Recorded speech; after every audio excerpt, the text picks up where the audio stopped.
Hello students, तो I hope आप लोगों का आज का पेपर 3 अप्रैल का गुड सेट का 2023 का अच्छा गया हो। तो हम हमारे पेपर सॉल्यूशन के साथ आए हैं। ठीक है, तो बढ़ते हैं केमिस्ट्री वाले पोर्शन की तरफ। तो पहला क्वेश्चन है हमारे पास, which of the following aqueous solution has highest boiling point. Highest boiling point में आई की वैल्यू मैक्सिमम होगी, सी सब में सेम दे रखा है। तो मेरे पास आप सबको दिख रहा है टोटल नंबर ऑफ आयन सबसे ज्यादा K4FeCN6 कॉम्प्लेक्स में रहेंगे, तो वहां पे आई मैक्सिमम, तो बॉइलिंग पॉइंट भी हाईएस्ट।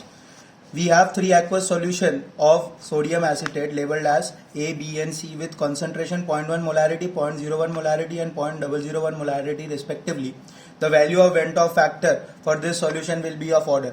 तो हमने पता है कि बचपन में हम लोग 11th स्टैंडर्ड में पढ़े थे कि alpha is inversely proportional to concentration. Sir alpha का क्या काम है, तो I is equals to 1 plus alpha का रिलेशन होता है। तो जितना ज्यादा अल्फा रहेगा उतना ज्यादा I रहेगा। तो सबसे ज्यादा अल्फा सबसे लोएस्ट कंसंट्रेशन के लिए रहेगा, दैट इज 0.001 मोलैरिटी। तो आईसी की वैल्यू जो रहेगी वो सबसे मैक्सिमम रहेगी, दैट इज बी ऑप्शन। ठीक है, आगे बढ़ते हैं। बेटा बहुत ही कंसेप्चुअल और बहुत ही फंडामेंटल बोर्ड लेवल का पेपर था। तो आप लोगों ने जो भी हमारे सेशंस की प्रैक्टिस करी होगी तो आपको बहुत ईजी लग रहा होगा। What is the osmotic pressure of 0.02 molarity NaCl। तो NaCl में I की वैल्यू 2 रहती है बेटा, 0.02 इंटू 2 करेंगे तो कितना हो जाएगा 0.04 RT के बराबर। Pi is equals to ICRT लिखते हैं। ठीक है, आगे बढ़ते।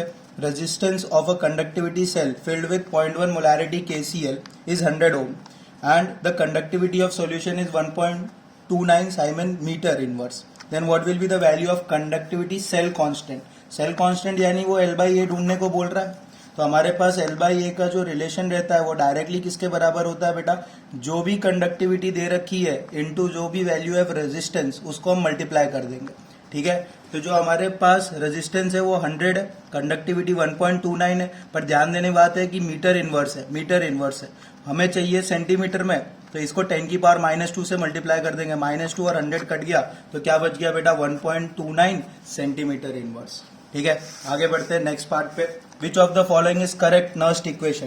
तो अगर आप यहाँ पे ध्यान से फोकस करेंगे तो ये वाला पार्ट एनोड का है जहाँ पे ऑक्सीडेशन हो रहा है, 0 से +2 जा रहा है, -1 से 0 जा रहा है। तो ये भी ऑक्सीडेशन बता रहा है, नहीं सर ऐसा नहीं हो सकता, ये तो रिडक्शन है, कैथोड वाला साइड है। तो मुझे क्या करना पड़ेगा, सेल इक्वेशन डिजाइन करनी पड़ेगी। तो Mg में जा रहा है वो तो एनोड की तरफ की बात है, -1 0 पे जा रहा है वो कैथोड की तरफ की बात है। ठीक है, अब आप ध्यान से देखोगे तो Cl- और Cl2 का जो कंसंट्रेशन का जो पैरामीटर रहेगा वो किसके बराबर रहेगा, माइनस से 0 जाना ऑक्सीडेशन है, बट Cl2 Cl- में जाएगा तब हमें रिडक्शन के बारे में पता चलेगा। यानी Cl- और Mg+2 दोनों आयंस प्रोडक्ट साइड पर है। प्रोडक्ट साइड पे तो log QC की वैल्यू जो रहेगी Mg+2 के साथ रहेगा और Cl- का स्क्वायर रह जाएगा। ठीक है, n फैक्टर 2 हो जाएगा, n फैक्टर हमने निकालने देखा था। ठीक है, तो इस केस में आंसर क्या हो जाएगा बेटा, डी आंसर हो जाएगा। डन। इधर ओवरऑल इक्वेशन बहुत मैटर करती थी, आपको ओवरऑल इक्वेशन बनाने आनी चाहिए थी। Mg+2 में जा रहा है, 2 इलेक्ट्रॉन लिबरेट कर रहा है, और Cl2 Cl- में जा रहा है 2 टाइम्स, और कितने इलेक्ट्रॉन खा रहा है, 2 इलेक्ट्रॉन खा रहा है। ठीक है, डन। आगे बढ़ते हैं नेक्स्ट में। What is the following chemical reaction occur at anode during electrolysis of higher concentration of H2SO4। बहुत सारे बच्चे रिलेट कर पा रहे हो, सर बोर्ड का डायरेक्ट क्वेश्चन इसी साल का था।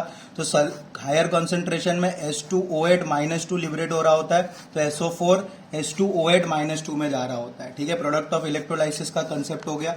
आगे बढ़ते नेक्स्ट पार्ट में। Which of the following graph of first order reaction value of slope is K/2.303। तो हमें पता है कि K is equals to 2.303/T log of A0/A। ठीक है, जहां R0 है, अब मैं A0 के रिस्पेक्ट में रिप्रेजेंट कर रहा हूं, तो KT की जो वैल्यू हो जाएगी वो 2.303 डिवाइड में हो जाएगा और log A0/AT। So let us take this y axis और T जो रहेगा वो x एक्सिस रहेगा, तो इसके साथ जो जुड़ा है वो स्लोप रहेगा, दैट इज m। तो यानी y is equals to mx के रिलेशन में हम देखने जाएंगे तो किसके बीच में प्लॉटिंग होगी, log R0/R with respect to time, that is this will be our y axis and this will be our x axis। ठीक है, तो A ऑप्शन हो जाएगा। नेक्स्ट आगे पार्ट में बढ़ते हैं। मजा आया ना बेटा, मजा आना चाहिए। देखे हुए कंसेप्ट आएंगे ना तो आपको फीलिंग आएगी, हाँ सर हमने पूरे साल मेहनत करी है। ठीक है। विच of the following unit of rate constant for the reaction, तो यूनिट ढूंढना है रेट कांस्टेंट की, तो पावर ऐड करनी है बेटा, तो 1/2 प्लस 3/2 करेंगे तो 2 हो जाएगा। अब rate constant is directly proportional to concentration 1 minus n और सेकंड इनवर्स रहता है, तो सेकंड इनवर्स तो फिक्स है।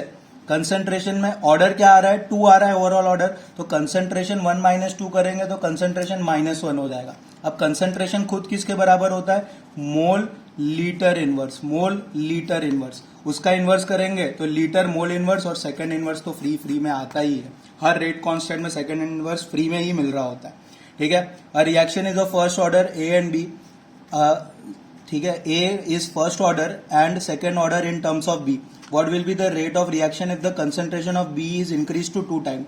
तो रेट लॉ अगर आप देख पाओगे तो R is equals to K, A की कंसेंट्रेशन 1 रहेगा और B की पावर 2 रहेगी। नया जो रेट रहेगा वो K, A की पावर तो 1 ही रहा, बट यहाँ B की जगह 2B का स्क्वायर करना पड़ेगा, तो 2 टाइम्स 2 का स्क्वायर करेंगे तो 4 टाइम्स इंक्रीज हो जाएगा, तो जो नया रेट होगा वो कितने टाइम इंक्रीज होगा, 4 times. Which of the following statement is incorrect for फिजी ऑप्शन, हमें पता है it arises due to van der Waals force, एकदम सही बात है। It is reversible in nature, it is not specific in nature, ये भी सही बात है। But higher temperature is favoured for absorption, it increases with increase in temperature, sir ये बिल्कुल गलत बात है, ठीक है। नेक्स्ट आगे बढ़ते हैं। Which of the following flocculating power of coagulation of AS2S3 sol, तो हमें पहले तो AS2S3 सोल का नेचर पता होना चाहिए, तो नेगेटिव सोल होता है, तो नेगेटिव सोल के लिए मुझे पॉजिटिव स्पीसीज चाहिए रहती है। तो आप देखो यहाँ पे जो ऑप्शन है वो डेविएट करने को दिया है माइनस वाला, सबसे ज्यादा पावर एल्यूमिनियम +3 के पास रहती है, उसके बाद Ba+2, फिर Na+1, तो हमारे इस केस में आंसर क्या हो जाएगा बेटा, बी हो जाएगा, ठीक है। AS2S3 का जो सोल का नेचर है वो हमें पता होना चाहिए, नेगेटिव सोल है, नेगेटिव सोल को कोगुलेट करवाना है तो पॉजिटिव स्पीसीज चाहिए होती है, तो पॉजिटिव वाला ये 2 AD तो एलिमिनेट हो गया, मैक्सिमम किस में चार्ज है, +3 में, तो वो आंसर हो जाएगा। आगे बढ़ते बेटा। Mention the percentage of silver in German silver alloy, तो जर्मन सिल्वर तो सिर्फ नाम रहता है, उसका एजी में उससे कोई दूर दूर तक लेना देना नहीं रहता, कॉपर निकल वाला कॉम्पोजिशन रहता है, तो जो एजी का कॉम्पोजिशन रहता है वो 0% रहता है। आगे बढ़ते, which of the following or is not oxide form, तो हेमिटाइट और मैग्नाइट जो रहते हैं वो Fe आयरन के ऑक्साइड रहते हैं, जिंकेट जो रहता है वो जिंक का ऑक्साइड रहता है, मेलासाइट कॉपर का कार्बोनेट ओर रहता है, तो malachite will be the answer for this question. By thermal decomposition of which following compound very pure nitrogen, very pure nitrogen, direct NCERT की बात है बेटा, सोडियम अजाइड या तो बैरियम अजाइड, नाइट्राइड नहीं बैरियम अजाइड यूज करते हैं तो हमें प्योर नाइट्रोजन ऑब्टेंड हो रहा होता, ठीक है। विच of the following oxide shows acidic property, तो मुझे पता है हायर ऑक्सीडेशन स्टेट वाले जो भी रहते हैं वो एसिडिक नेचर शो कर रहे होते हैं, तो Mn का सबसे ज्यादा oxidation number Mn2O7 that is +7 पर है, तो वो कौन सा नेचर शो करेगा बेटा, एसिडिक नेचर। आगे बढ़ते, पर ऑक्सो एसिड्स ऑफ सल्फर, पर ऑक्सो एसिड मतलब ऑक्सीजन ऑक्सीजन का लिंकेज रहता है तो पर ऑक्सो कंपाउंड्स बोलते हैं, तो H2S2O8 का जो स्ट्रक्चर है यहाँ आप देख सकते हैं, मैंने नीचे ड्रॉ करा है, वहां पे परऑक्सो लिंकेज है, और H2SO5 में भी परऑक्सो लिंकेज रहता है, ऑक्सीजन ऑक्सीजन के बीच में सिंगल बॉन्ड रहता है, तो इस केस में हमारा आंसर क्या हो जाएगा बेटा, डी। आगे बढ़ते, when the alkaline KMnO4 is treated with Ki, iodide is oxidise to, ठीक है, तो Ki- जो ऑक्सीडाइज हो जाता है IO3- में, तो that is C option will be the right answer. Next आ जाते हैं, in the electronic configuration of which of the following element electron is arrange in 5d orbital, तो GD का जो इलेक्ट्रॉनिक कॉन्फ़िगरेशन रहता है वो 5d1 रहता है और 4f7 रहता है बेटा, तो 5d में अरेंजमेंट हो जाता है GD के केस में, that is A answer will be the right answer. आगे बढ़ते हैं, what kind of isomerism is existing between CrH2O6 और ब्रैकेट के बाहर Cl3 एंड CrH2O5Cl और Cl2H2O, यानी पानी अंदर बाहर किया, पानी अंदर बाहर किया मतलब हाइड्रेट या तो सॉल्वेट, ठीक है बेटा, तो इस केस में आंसर क्या हो जाएगा, सॉल्वेट। फिर आगे बोला गया, how T2G4Eg0 configuration is possible for D4, तो D4 बोला गया है, ठीक है, और T2G मुझे पता है कि नीचे वाला सेट रहता है इन ऑक्टाहेड्रल कॉम्प्लेक्सेस, तो T2G नीचे तो 1 2 3 के लिए तो सारी बातें सेम रहती है, फोर्थ इलेक्ट्रॉन अगर नीचे आ रहा है पेयरिंग में, यानी वो स्ट्रॉन्ग फील्ड लिगेंड के बारे में बता रहा है, और स्ट्रॉन्ग फील्ड लिगेंड में पेयरिंग होना ज्यादा इजी है, यानी उसकी एनर्जी कम होगी कंपेयर टू स्प्लिटिंग एनर्जी, तो splitting energy will be greater than pairing energy, that is delta O is greater than pairing energy, ठीक है। अगर वीक फील्ड लिगेंड होता तो उल्टा केस बन रहा होता, ठीक है। तो ये वाले क्वेश्चन में मुझे लगता है बहुत सारे लोग फंसे होंगे। आगे बढ़ते, which of the following species will not be expected to be a ligand. तो लिगेंड कौन नहीं रहेगा, जिसमें पॉजिटिव चार्ज आ रहा है, क्योंकि इसके पास तो लोन पेयर ही नहीं बचा।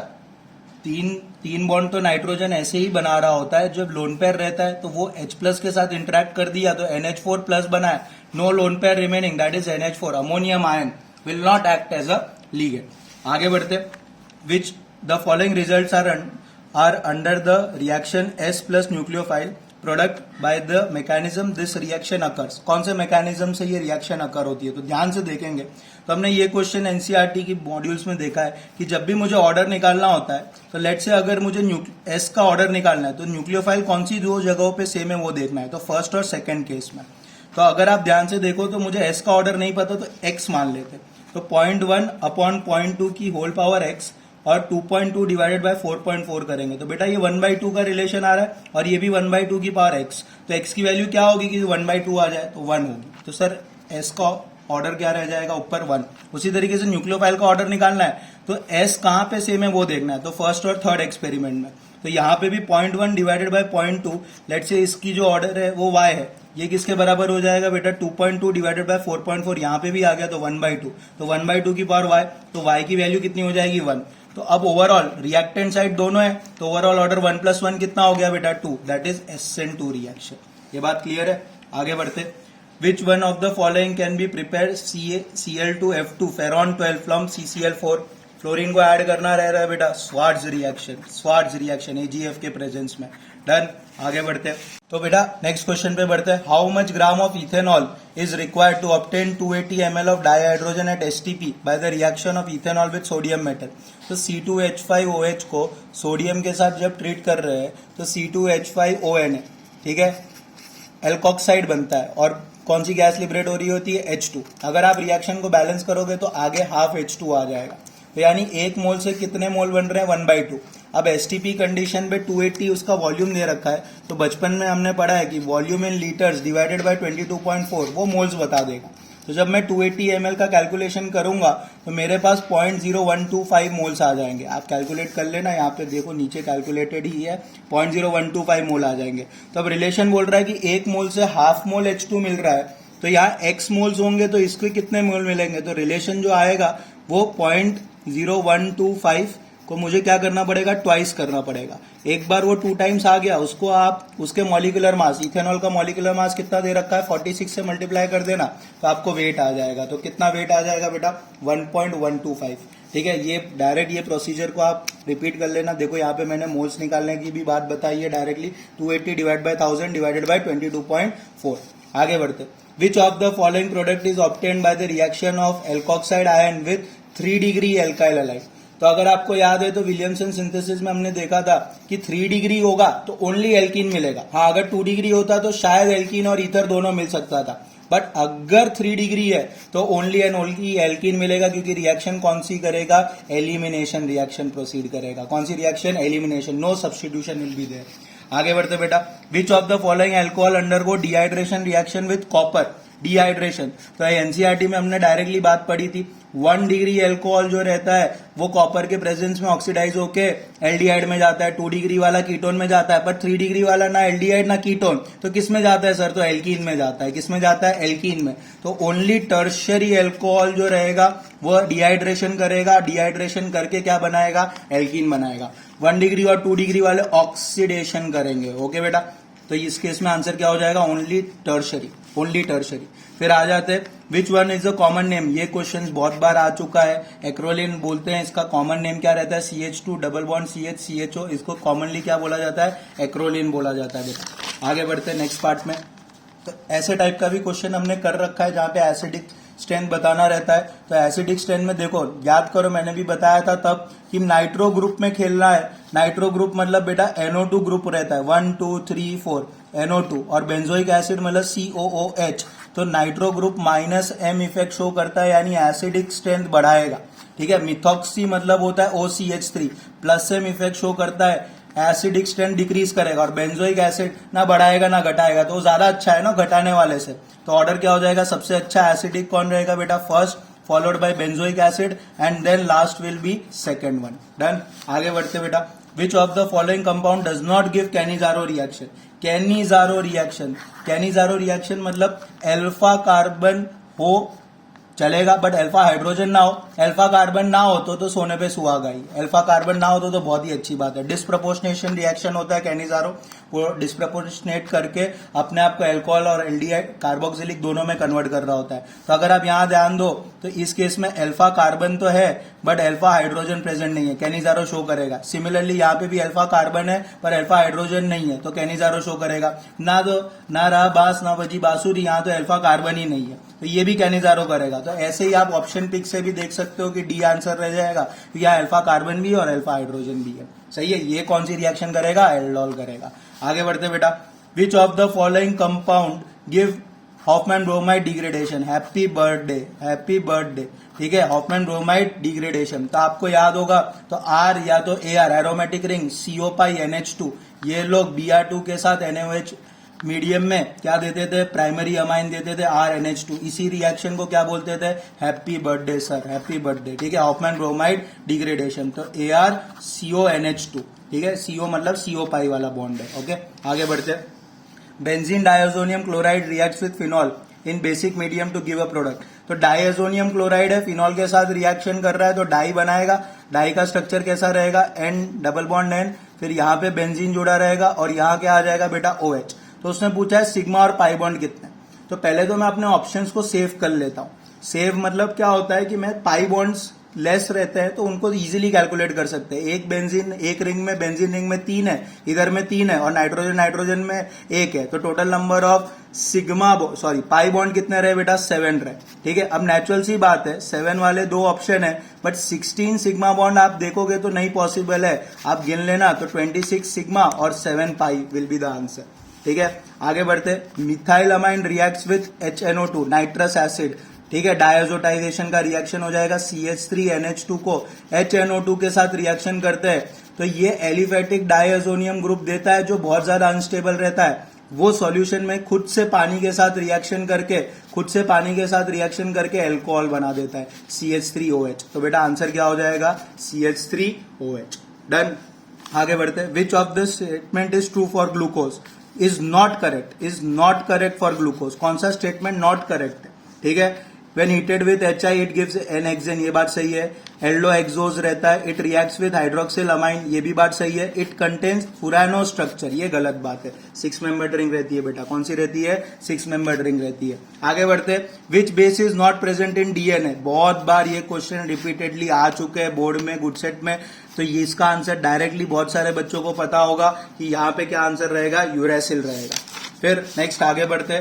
What are the 2 monomers of glyptal polymers? तो हमने ग्लाइप्टल पॉलीमर्स तो हमने देखा है इस चीज को. मैंने आपको बहुत बार रिपीटेडली बोला है कि वो पॉलीमर्स में लास्ट यूनिट में मोनोमरिक यूनिट्स में आपको उनको याद करना पड़ता. तो इथेन 1,2 डाइऑल मतलब इथाइलिन ग्लाइकॉल और phthalic acid will be the answer. Glyptal polymer के दोनों मोनोमरिक यूनिट कौन है? Ethane 1,2 diol, that is ethylene. इसी को हम इथाइलिन ग्लाइकॉल बोलते हैं बेटा. ये उसका आईयूपैक नेम है, वो उसका कॉमन नेम है. और पैथेलिक एसिड. आगे बढ़ते. Which polymer is used in making non-sticky surface coated utensils? तो डायरेक्ट टेफ्लॉन हम पॉलीमर्स में directly uses of different polymers का केस हो गया. तो टेफ्लॉन यूज करते हैं non sticky surface coated utensils के लिए. आगे बढ़ते. Which artificial sweetening agent is limited for cold food and soft drinks? तो एस्पार्टिम जो रहता है वो आर्टिफिशियल स्वीटनिंग एजेंट यूज होता है. किसमें यूज होता है बेटा? Limited amount of cold food और सॉफ्ट ड्रिंक्स में. आगे बढ़ते. Polythene glycol is used in the preparation of which type of detergent? तो पॉलीथिलीन ग्लाइकॉल जो रहता है वो नॉन आयनिक डिटर्जेंट्स को प्रिपेयर करने में यूज होता है बेटा. कौन सा डिटर्जेंट? Non ionic detergent. ठीक है. आगे बढ़ते. The correct order of packing efficiency in different types of units है. तो पैकिंग एफिशिएंसी हमें पता है 74%, 68% और 52%. ये FCC की बात हो जाती है, ये BCC की बात हो जाती है और ये सिंपल यूनिट सेल की होती है. तो सबसे ज्यादा FCC में, followed by BCC and then simple unit cell. तो हमारा आंसर क्या हो जाएगा? A. Which of the following defects obtained by heating of zinc oxide? तो जिंक ऑक्साइड में हमें कौन से टाइप का डिफेक्ट देखने को मिलता था? Metal access defect. कौन सा? Metal access defect. वो नॉन साइक्रोमेट्रिक 1+x जितना हो जाता था, तो इसी चीज को हम क्या बोलते थे बेटा, मेटल एक्सेस डिफेक्ट। तो आई होप आपका पेपर बहुत अच्छा गया हो। प्लीज श्योर करना कि कमेंट में आप मेंशन करो कि 40 में से आपके कितने मार्क्स आ रहे हैं। थैंक यू बेटा।